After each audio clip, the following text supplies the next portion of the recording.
Well, well, well. Here we are again. Here we are again. Yeah, that's right, my people. I like to come from the heart. This my heart right here, Mayfield. Oh, Miss Mary P. McLean.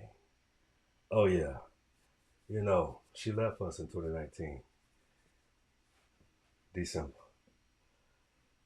It was she's a she's a heart and soul type of woman. She the truth, you know, indigenous and royal, you know. Like this woman was let me explain something to you. Let me explain something to you. When when people are when they have that God inner being, they are so selfless. They are so they'll give you the shirt off their own back. They'll make you feel royal. They'll make you feel like you belong. They'll make you feel like um, you have a place in the world. This lady, this beautiful lady here, boy, she is my heart. She's oh, I just can't even. Just let me just let her shine. Oh, she's so gorgeous. This lady, she's wonderful. People, uh, this lady have I got a lot of ladies in my family like her. This is my father's mother, my grandmother. I talk a lot about Willie Mae. She's amazing, but these two ladies that were, they birthed my mother and my father. What I tell you people about knowing yourself, knowing who you are, knowing where you come from, never forget it. This is a DNA embedded ancestor that's in my soul. She rises through me when I wake up in the morning. She is she was gifted. This is black excellence at is purifying us from its inception. She was one of the early Eastern stars. You know, they practiced masonry. Yeah, Mac McLean, you know, he practiced masonry. He wasn't my grandfather. He was her husband after, you know, there was a separation there. But we don't go into all of that family stuff. You know, I'm just celebrating this lady because of her beauty, her elegance, her grace, her know-it-all and wherewithal. She can make any way out of no way, but she wasn't a broke type. You know, she was the formidable type. You know, any kind of lady you wanted her to be, and any kind of lady she needed to be to help somebody. She knew how to do it. She knew how to put on a show. She knew how to. She was so articulate and so eloquent and so, and, you know, just knew how to be. She had that pizzazz. You know, that old school pizzazz. That knew how to put on a gown or a nice black dress, but it had eloquence. So, you know, I come from a history. I love to celebrate women. If you check out my TikTok or my Instagram, the wheel is, you're gonna see I celebrate women. I love my father. We share the same Y chromosome. You know, my guy is me and my pops talk every day, like every day. So, you know, I have a close relationship with my father as well. You know, my mother, she just so happened to be living with me for a while, and that is just the greatest feeling in the world to know that, you know, we have a great balance. I get that good old school loving, and that relationship I always get to renew, and it makes it better. What me? So to really understand how to be a better you, again, I always go back to the roots. Okay, so we're gonna go back to my roots. Yeah, this show is called The Roots. So welcome to the Will Is Podcast, ladies and gentlemen. Yeah, it's been I've been on a good run because I feel like I got a lot to share. So why not start with myself for real? You dig? Okay, from the roots. I was born in Pensacola, Florida. You know, 1:49 p.m. You know, I was 6 months, 3 weeks early.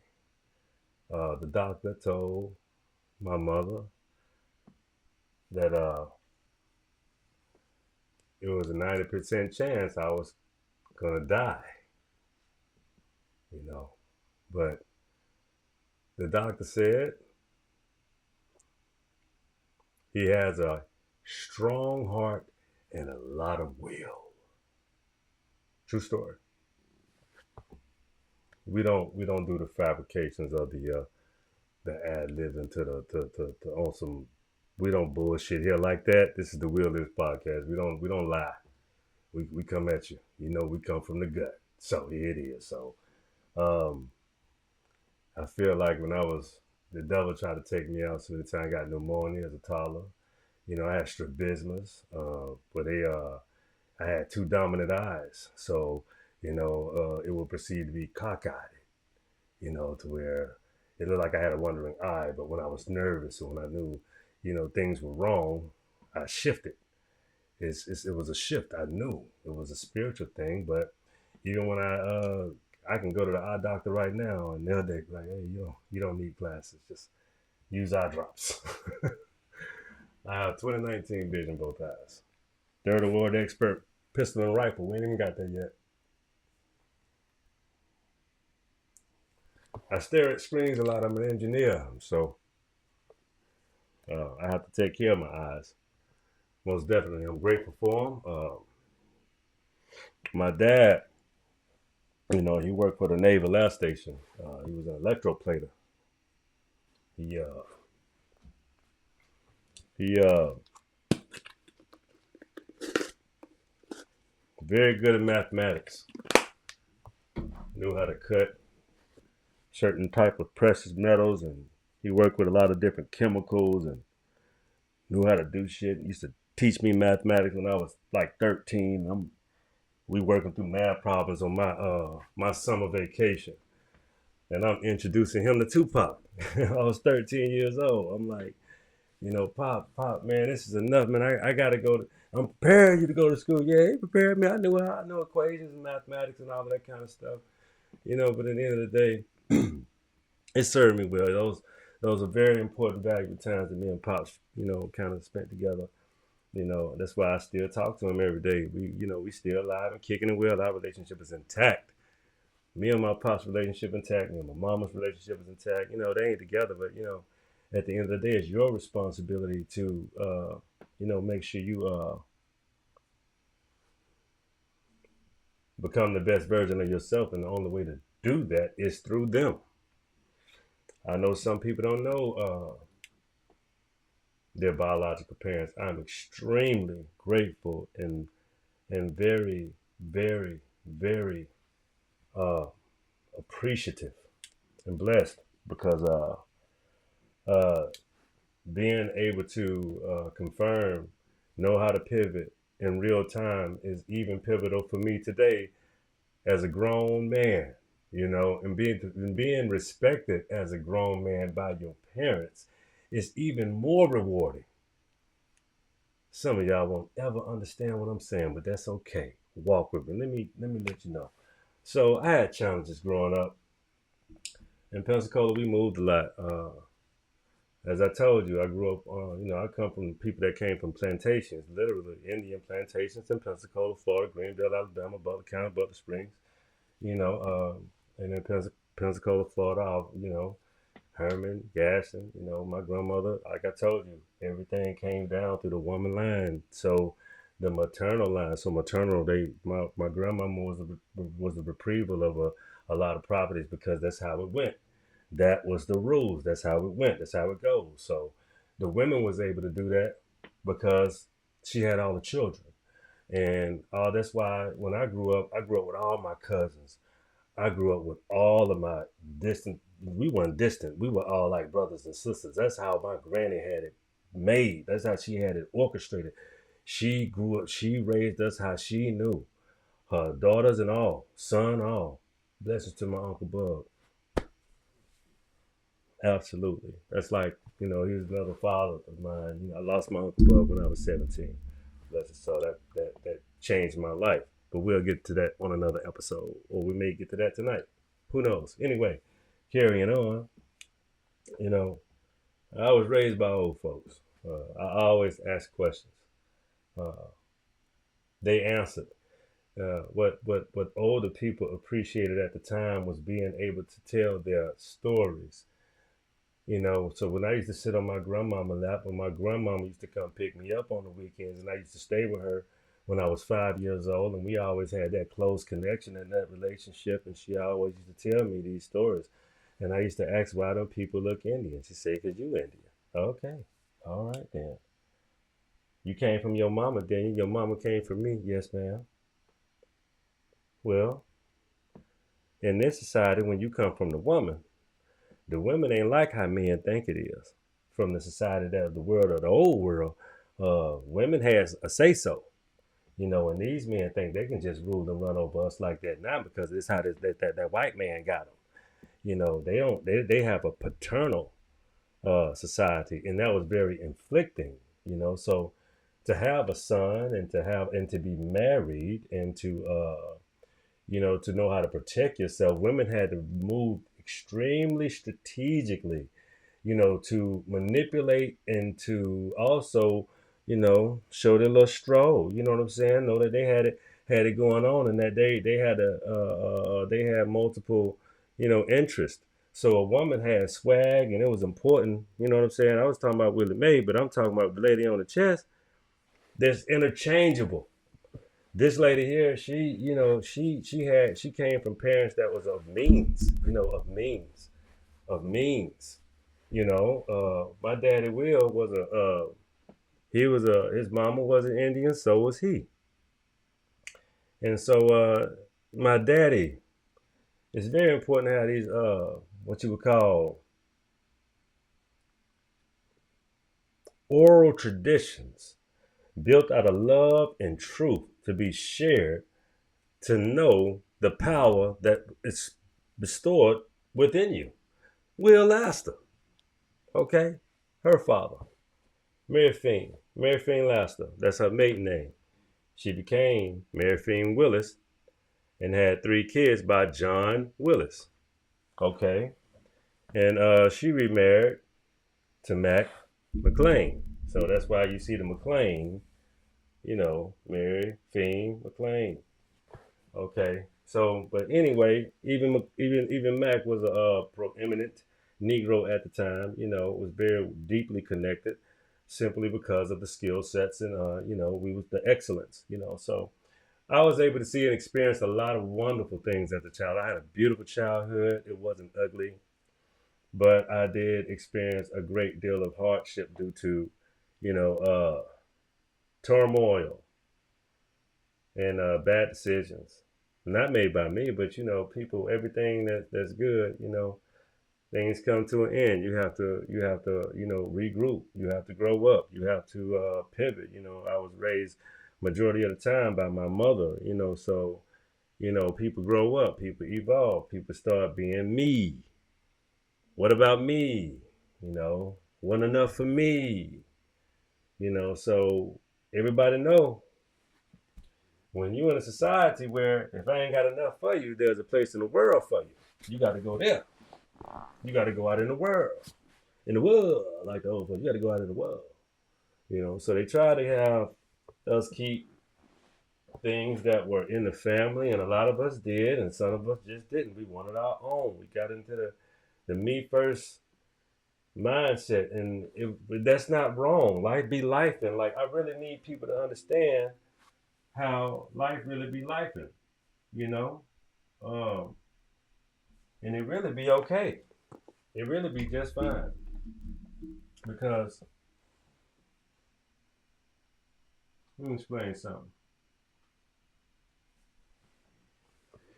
If you don't get to establish your will and go it forth with your own individuality, your own equation, then are you wrong? I wouldn't think that you're wrong. I would just say you had other plans. But lo and behold, here we stand, and we have to understand where we are today. That when I left, when I grew up in Pensacola with the lessons that I got from my granny, my aunties, my uncle, my grandfather, my uncles, because on my mother's side, my granddaddy had a lot of brothers and a lot of sons, and I grew up with them. We grew up like brothers, and everybody was extremely connected. Like we had a synergy about ourselves. Like I know what I want to be when I grow up. We used to look at cars and like I want to drive that car. I'm gonna drive me a Trans Am. I want to drive me a damn a Camaro. You know what I'm saying? I want a vet. I want a Corvette. So we had all them kind of little dreams, and we used to say going on the beach, and then you get to see Winnebagos, and we had a good life. I had a friend, won't say his name, but anyway, I had a friend. He used to go out, Five Flag Speedway. We used to watch NASCAR. He used to call us Salt and Pepper. You know what I'm saying? So even in the South, like the South got a real bad rap for about racism because really black kids and white kids, when y'all didn't have much, and even when you was like middle class, like the parents that weren't caught up on the news and the racism at the time, it was like a stale period. They knew what Ronald Reagan was doing. When folks had good jobs and shit, you had a good job, y'all was just, your family was living decent for about a good 10, 15 years strong. Like you got your job, you did it, and it was stable. And when you was an outstanding Negro, you stood out at that point. So you didn't have to worry about, being treated less than because you had a beautiful black family and you was proud of that. That's what I saw. I saw business owners, architects. Like my family was very unique on both sides, the Willises and the Smiths and the Willises. Interchangeably, everybody knew when you came from one of those families, like, yeah, don't fuck with them. There's too many of them. You do something to them, they'll do something to you, And then we had a lot of losses. That shit got put to test. Lost my cousin Chris when I was 13 years old. We had already moved from Pensacola then. But at the end of the day, I was down there for the summer, so I was right there in the hospital at that time. That was my first time witnessing that personally. But a couple of years before that, when we was on the move to Columbus, Georgia, what happened? My sister Shamika, her boyfriend got murdered in the Skimby and Arms family. I grew up. When I was born, First place I went to was Iscamian Arms. My name was, y'all really want to know my nickname? My nickname was Boki Lally by Alba, and at Scambian Arms Apartments. That was the projects, So HUD came out and shit like that. So we was able to get a house on Elm Street. Forgot the address. So grew up in a house, shotgun. It was a craftsman home. You know what I'm saying? Then that's when I knew Panky. That's when I grew up with Mama Kate and Panky. And, that neighborhood when I was about 5 years old. So we grew up there for a while. So I came from a seriously, indigenous culture in America. These people they owned their own houses, own churches. My Uncle Snoop, I think he built like 35 churches in Pensacola and countless houses, repairs, had our children repairing houses and being the go-to guy. Had the first full-service gas station in Pensacola, Florida. Yeah, the Smiths. You know what I'm saying? But on the Willis side, these people, they weren't broke. They worked they were very patriotic Black Americans. Very, very extremely patriotic. I mean, my grandmother had the American flag in front of her house, and it's still standing there today. Still standing there today, Chadwick Street, Pensacola, Florida. Still standing there today. Always been a patriotic family. My grandfather served 20 plus years in the Navy, and he knew about a date. If I had my Uncle Herschel on this phone, he'll tell everybody the specific amount of time he spent in the Navy by the date. But he was proud of that, and then like he was the older brother, so he had more stories. This man was so intelligent and so smart, and he had stories for days because he'll tell you some shit like he'll tell my daddy some shit like you dealing with girls that be hanging paper. Daddy, what that mean? What the hell that mean, Daddy? What that mean, hanging paper? Bitches that be bouncing checks. Real welfare recipients. He's like, oh damn, oh shit, yeah, goddamn. But anyway, people evolve, people grow up. My mother was a different kind of being, but then this lady could reorchestrate a beautiful young lady's life, letting her know how beautiful she is and how she ain't got to take no man shit. So, she had that kind of vibrato. Like, I grew up around strong men, strong women, and people that knew how to communicate properly with each other. They knew how to carve a path out forward. They knew how privileged they were. They were aware. So that gave them the awareness never to be complacent, never to be disloyal, never to be a perpetrator, a liar, a thief, a killer, even though in some ways, some things are justifiable when it comes to defending yourself. So I was raised particularly and extremely indigenous to the Black American culture. A lot of pride, supreme pride, dignity, respect, honor, no lying, no theft. When you had that kind of behavior, you were cast out. You giving us a bad name. You're not on code. You're not following protocol. You know what I'm saying? There's a protocol with excellence. There's a behavior. There's a discipline with this shit, man. It don't come for free. So everything that this lady, my ancestors, she's the representative tonight, Mary Fiend. It was all about excellence, survival, making sure your kids are provided for with the best, and especially with the best chances, because they ain't never forget. She never forgot she knew who she was, a beautiful Black indigenous woman, and she knew that she wasn't trying to take steps backward because she had been so triumphant and her legacy. So I understand that. I understand at a very young age that I wanted to represent for that one day when I became a specific age, 44 years old. You know, I wanted to do a podcast about 5 years ago, and I said, nah,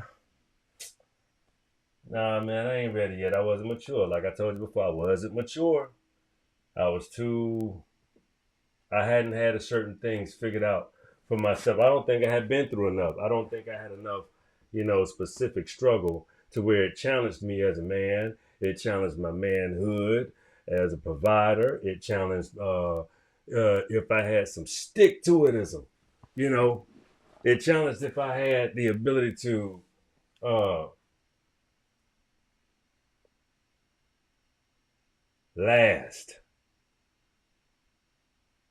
They say tough times don't last, tough people do. I learned that from my mother through that journey in Pensacola.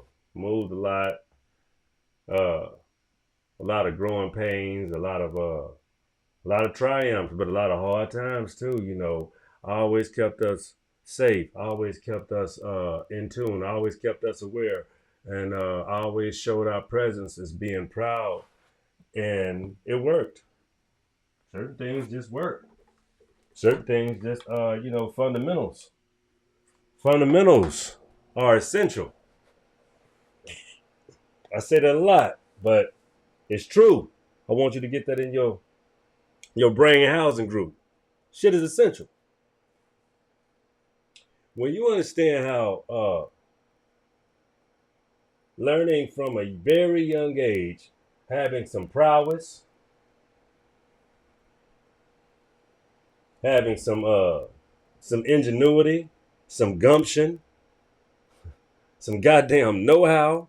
I learned a lot of that from my mama because she had a daddy.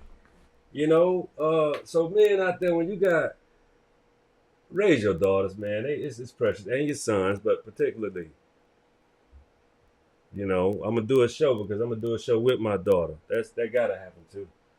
We gonna show y'all our little way we be moved about with each other. Now because she love her daddy and she appreciate the discipline. So, but on the reversal effect, when I was in them younger age, it was all about my mama, man. It wasn't about nobody else. I promise you. I think I stopped sleeping with my mom when I was about 11 years old.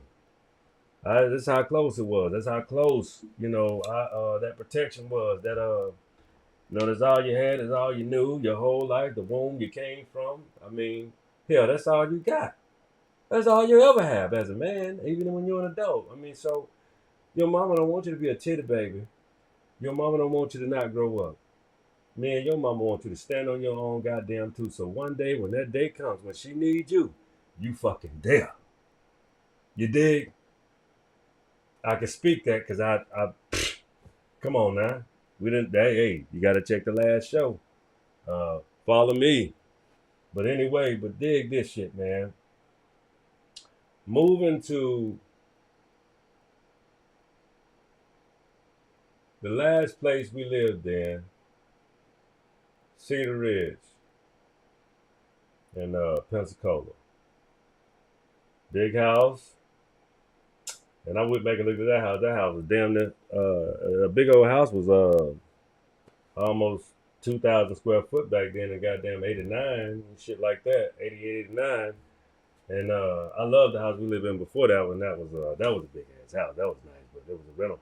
But they bought this house because it had a little upstairs. It was nice, big old, at the time, it was cool. But so many lessons was learned, so many growth patterns I had to adjust to due to my mother being married in a particular situation. Just didn't work out. It just didn't work out because the fundamental differences of equations. So crack was introduced to the hood, and my mother said skirt. We had to leave. So fast forwarding, got to Columbus about 11 years old. Man, I was into martial arts. I was into music. I was into MC Hammer. You know what I'm saying? So I was a Florida boy. I was a surfer kid, like, just a a black ass Indian surfer kid. Like all I knew was my tribe and shit we was into. That's all I fucking knew. I don't know nobody else. Like for real, I didn't grow up around nobody until the age of 11 years old. I promise you, I had maybe like one or two friends outside of my family. That's the truth. So that's how close knit I grew up with my family in Pensacola. And then it was the adjustment was leaving that and having to be taught the skill sets of how to defend myself and to, learn different aspects of, at a very young age of how to defend myself. And those were arts that we learned from a very young age in my coach too. The men, I grew up with Marines and veterans and people that knew all types of jujitsu and boxing. So that's why I've studied so many things. My positions were fixed, and when I went into the military, it was pretty legit for me. But I was very ferocious, and I kicked a lot of fucking ass, and it's very father. So, but slowing back, Columbus, man, that place is special to me because it's my whole adolescence. Every person there I love. Like grew up with. I ain't had no enemies. I grew up a cool kid, had cool friends, and I still think about that place because that was my adolescence. All the life I've lived before and after. That's my special place. I can't leave that space out. I don't visit there often, but I talk about it because I don't know what it is today. I don't have a clue. I don't know who's jealous. I don't know who. I don't know. I don't even look at the negative aspects of no situation when it comes to the people that I grew up with. Like I wouldn't have a alma mater without that place. Like I can't leave the people out. That's why I fuck with the people that I grew up with, the people that I love, the people that I still have relationships with today. Phoenix City, shout out to Phoenix City, Alabama. Gerald Nash, what's happening, homie? But yeah, like the people I grew up with, man, are very, very, very near and dear to my heart. I love y'all so much because I mean, that's probably more than half of my fans right now, and in my younger in the start of this podcast.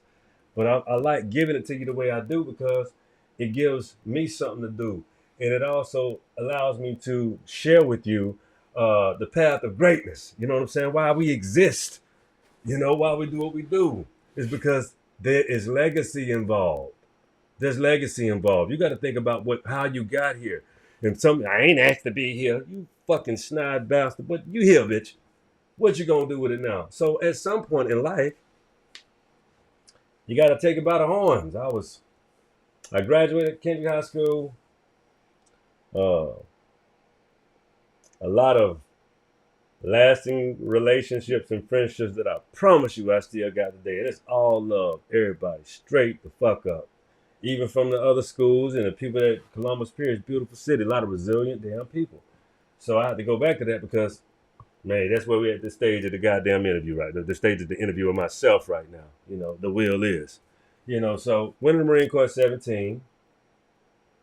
I was a damn 4th squad leader in boot camp, 3rd Battalion, 8th Marines, Kilo Company, 3rd Battalion, 8th Marines. Everybody know in the Marine Corps, Paris Silent, they know that spirit and discipline. You know what I'm saying? Spirit and discipline. That was the coldest, hardest motherfucking Marine Corps battalion in the Marine Corps in 1998, October 1998. That was my graduation date. After my 13 weeks on Paris Island. So, after that, I went to wire school, spent time in Twin Palms, California.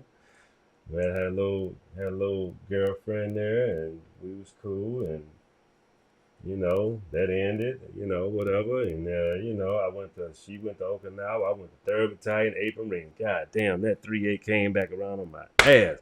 Best goddamn unit in the Marine Corps. Man, that taught me brotherhood, taught me who Snakes was, taught me how strong I really was, taught me how to respect and how to be respected because I ain't coming there like no bitch. They was impressed with me when I got there. First Sergeant Turner looked at me and was like, shit, this the real deal here. This the motherfucking man. So he gave me marching orders, told me, stay straight, stay cool, stay pressed like you is. You came here, you done survived boot camp, you still look like you is.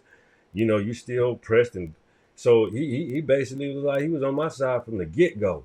from the fucking jump, he was on my fucking side. That's for real. That's first saw him, Big Daddy Turner. Big fucker. The big old Irishman. Big old ass 6 foot fucking 8, 9. Big ass white boy. Huge. Love that dude, man. That motherfucker was the coldest. One of the coldest Marines I ever met in my fucking life. Cause he will get your ass ready to get fucked up. He'll fuck you up himself. He'll tell you in front of your fucking face. I was like, oh my God, this motherfucker cold as hell. He on my side though. He on my side.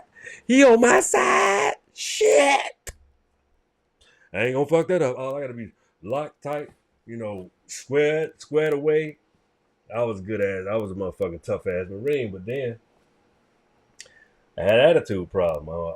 If I feel like I'm doing a good job and I'm doing everything I'm supposed to do by the numbers and I'm showing my prowess that I give a fuck about what I'm doing every day, I don't think you deserve to talk to me any kind of way.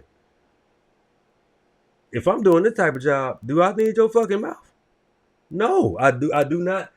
I have a problem with a motherfucker think he can say what the fuck he want to say to you after you doing a good job and they ain't got shit to say, but you gonna make up some shit to say? Yeah, we got a motherfucker. Take that fucking blouse off. Cause I'm gonna beat your goddamn ass. We can fight now, bitch. I said I don't like what the fuck you said to me. Take it off. You ain't think that was coming? They say that's what it is in the fleet, right? Take that bitch off, bitch. I beat your ass. That's how I had to go down. And so I won all the fucking time. I did. I beat the shit out of them because when you a little bitch and you think you can run your little funky ass mouth and disrespect people, you think I can't tear off in your ass? We'll see today. Rank don't matter. That shit didn't matter in 1998, 99, 2000, 2001, 2, 3. Every year I've been until I got the motherfucking monkey ass Quantico. All that shit changed. Too political. But in the Fleet Marine Corps, in a Victor unit, fuck all that shit. You cannot disrespect me to my face and don't expect to get your ass knocked the fuck out.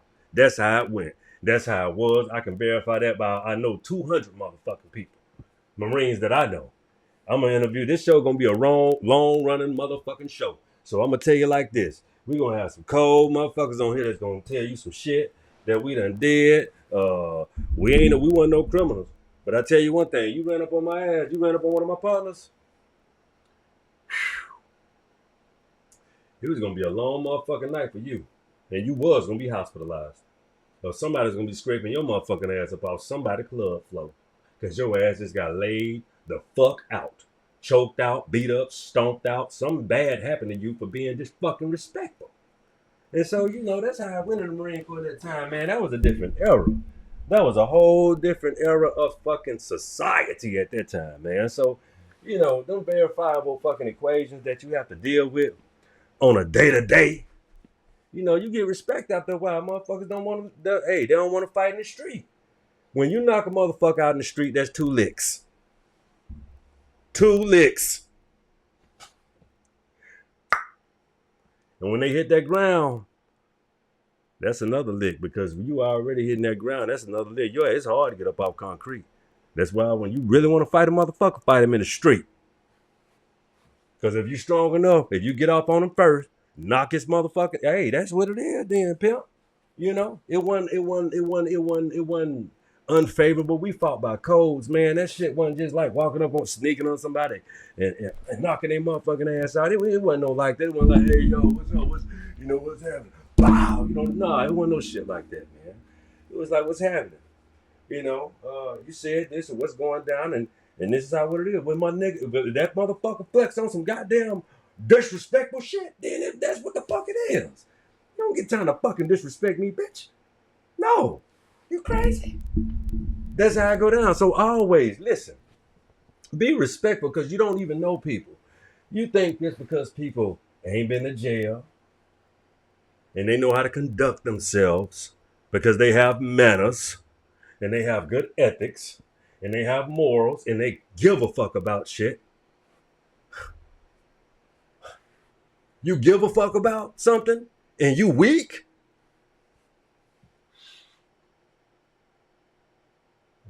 I'm just not desperate. I don't have to prove shit to nobody. I mean, anybody that want to run up on me is a hater. Like, you just might be fucking sorry. It just may not be that may not be your day. So I'm very respectful. I don't disrespect people. I don't think that's very favorable of nobody's equation. Who wants to invite any form of negativity that you can't even build a relationship that's positive with someone? Somebody always want to be tough and shit. Man, that ain't worth a fuck. Because at the end of the day, if that person just didn't feel like being tough that way and shot your motherfucking ass, that's over with then. That's it for your stupid ass. Because you wanted to be tough and they weren't in the mood. They just went in the mood for your shit. Okay? You tried wrong and now you're gone. That's some cold-blooded shit, Pepper. You choose your own paths, and that is guided by the will within. That's the shit you're supposed to be fucking doing. But whatever. But straight up, I say what I say because I had to be very crafty growing up. I was taught a lot of lessons. I can't call them cheat codes, but I was able to apply things that were taught to me. When I was told to listen, I had to listen. Listening is a skill set. You have to be very, very, very adherent when someone is instructing you, when it's a period of instructions, because you can miss something. So the best way you can show your ancestors, and the best way you can show your parents, and the best way you can show people that taught you something, that you learned it and that you can apply it. All lessons should be applied easily when you have a skill set. Skill sets mean you have the ability to do things over and over and over again the same. So that makes you have a fortified skill. You have mastered something. You have really showed and given something so much attention that you marvel at it yourself. Because if you're proud, and why wouldn't you be? Why wouldn't you be proud? So that's why I'm proud. You understand? I come from a legacy of people that gave a damn about me, that poured into me, that gave me something to grow into. Gave me a path forward, always forward, never moving backward, stupid. Here's another classic with the coward ass nigga Jay-Z say, but anyway. Listen, man, we ain't here to bash. We here to grow up. Like I say, grow together. I don't mind showing you who I am. I don't mind being transparent. You know what I'm saying? I don't mind giving you a part one of an introduction. You know, I'm gonna do another one again. It may not be the next show, but I think it was important for you to really know who the fuck I really am, man. I'm a well-learned person, man. I take pride in the shit that I do. I got improvements going on. I got a little wireless mic here. We gonna be being able to just not stay in this place, in this office. We gonna experience other areas and do other things. I got other platforms now, like Instagram. I can go live. I got to do some Instagram shit too. Matter of fact, let me see if I can do my Instagram one soon. Let me see if I can just go and run that real quick while we doing this. Let me go and run that live on Instagram and do a live. Wait a minute. Let me turn my camera around.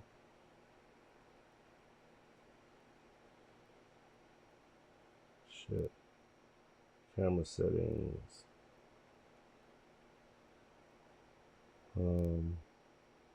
Allow access, right side, down. Let me see what we got here. It ain't flipped over yet. Oh, there we go. Easy right there. Yo! I don't even want to do that show right there. I ain't gonna do that. Okay, let me do that live again. Yo, I'm on the Will Liz podcast right now. I'm just doing my show. You see Mary Fiend. I gotta put pictures of her, the Queen Goddess, on the show. You know, I think I got the camera backwards. Let me see if I can do that reversal thing on that mirror thing real quick on the camera. Default camera. Let me see if that worked. Let me push die. Let me see if that worked real quick. No, that didn't work. Man, I'll figure that out. But hey, yo, add a title. Okay. Yo, oh wait. I guess at another time I gotta do that then. So anyway, it's cool. Uh, yeah. That's cool. That's all right. That's dope. I guess. You know, we're just gonna do that little live real quick. I don't even know how to work this shit. But anyway.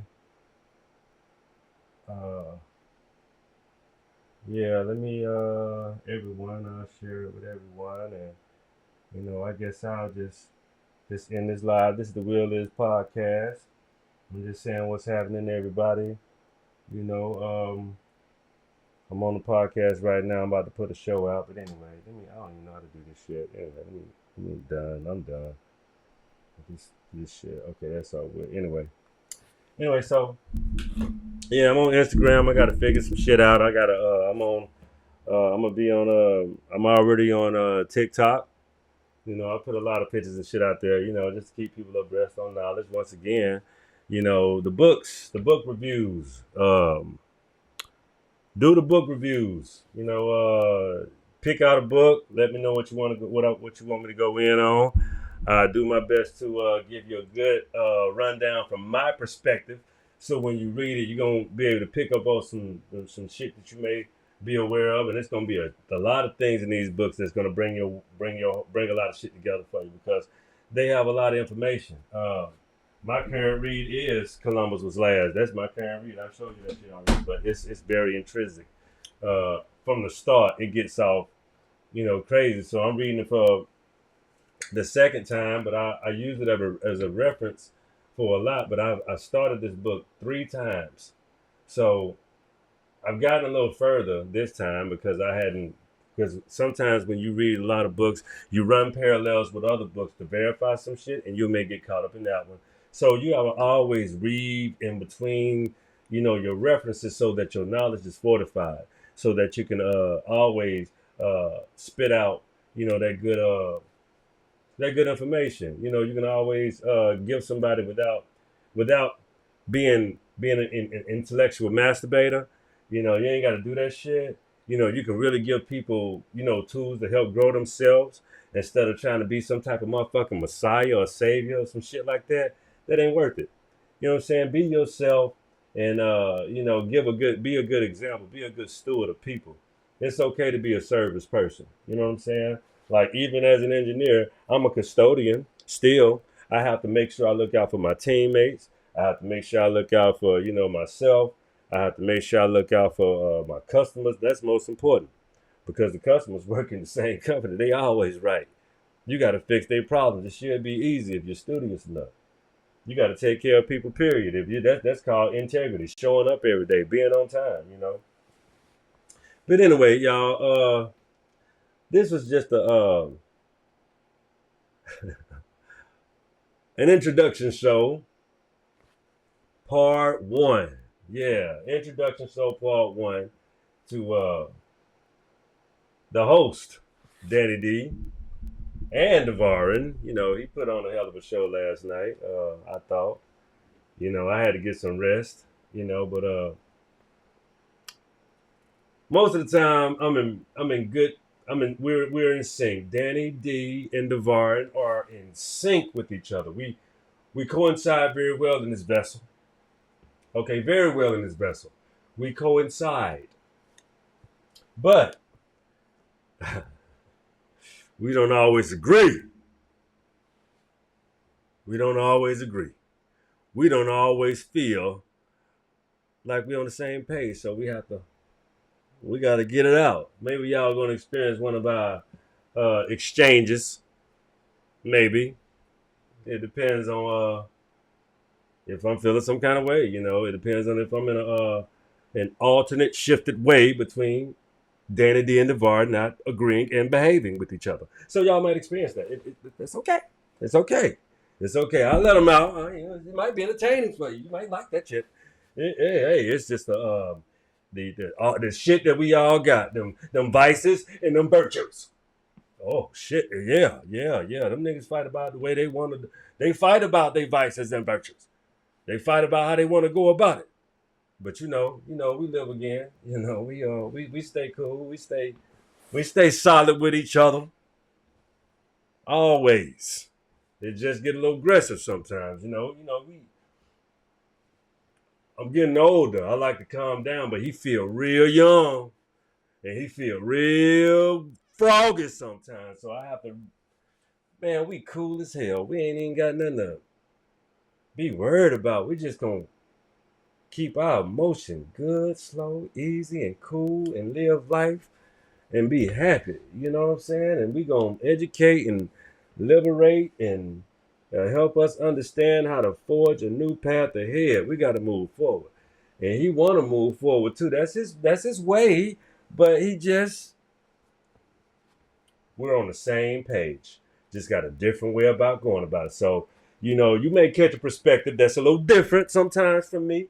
It may not be so understanding and trying to get to the root of equation, because if you're trying to walk me back to stupidity, Devarron gets very agitated, angry, and hostile a little bit. He started using profane language and calling people fucktards, and it just get real.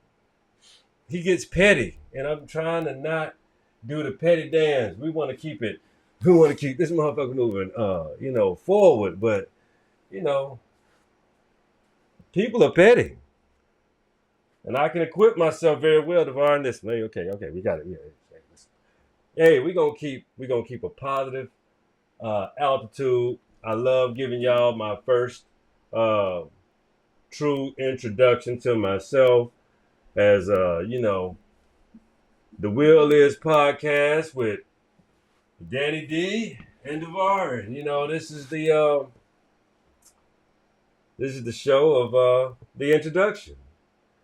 I took my time, put a few episodes out there, but this is I wanted to introduce myself thoroughly, and also to give you a highlight to people that mean so much to me. This was I had to have this introduction show, but I had to wear her because, like I say, I talk about beauty so much, beautiful so much. You know what I'm saying. I talk about them so much. You know what I'm saying. I do now. I do. I talk about them. I talk about them gorgeous ladies. And I highlight the ladies in my family because I don't ever want nobody to think that women ain't, I'm going to leave y'all with this right here. In the words of Dr. Yosef Ben Yakin, the black woman is God. You came from a coochie, a vagina. If you're a man like me, you spend every day trying to get back to it. Every day on top of it. You spend every day. When you're married like me, you want every day. You want something every day. God damn it. You spend every day trying to get back to it. So who to God? How's the universe built? Like a womb. So I'm just trying to tell y'all, man, hey, check it out. Stop disrespecting black women. Start understanding them. Stand with them. And let's build a new nation. Let's build a new paradigm. You dig? Let's do that shit together, man. It's actually quite easy when you learn it. You understand? You just gotta listen to somebody that can. You gotta listen to somebody that can walk, that we can walk through it with. We can move together. You know what I'm saying? We could take this motherfucking stroll global. You dig? Yo, once again, This is the Will Is Podcast. I hope you enjoyed yourself. I damn sure did, man. This is cool. This is I pierced open a little bit tonight. Y'all got to see something real. I hope you've enjoyed it. Again, I'm gonna tell you one thing. The will is yours.